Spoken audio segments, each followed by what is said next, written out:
So this year's NBA Live, from playing the demo, I've noticed that momentum is being respected, and that plays hand in hand with dribbling and beating people off the dribble and creating space.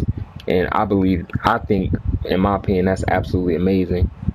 I've never seen it done this way in a sports game ever. NBA Live 14 was for like sheer like instances where you were driving to the paint. So in that game, when you beat people off the dribble and you got to step on them, you got past them. This is done much better than that, and it was done pretty well in NBA Live 14. So I set Russell Westbrook up with a couple jab steps going to the right.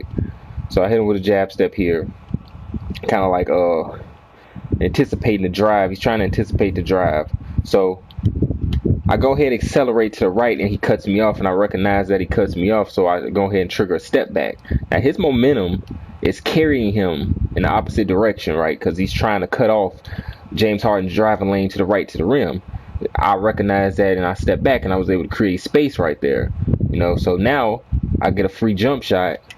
That's buckets for James Harden.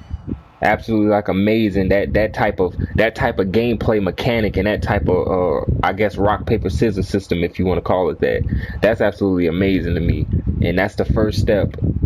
That's one of the first steps needed in to making like a very authentic basketball game. Like, this game has a lot of areas to where it's paid close attention to sim at least the best that it could, like the help defensive rotations and stuff like that. They aren't perfect, but I see what they're trying to do, because first of all, writing a code like that into the game for the computer to be able to like rotate and always make the right decisions on defense, like and emulate human errors on help defense, that's a very tough thing to do, from either basketball games. Like, I hate that it's not done right, but in this game, I see what they're doing, and it's done well enough to where the CPU does force lower percentage shots. But what I really want to talk about in this video was that instance right there. I just thought this sequence was just so beautiful. A couple jab steps to the right.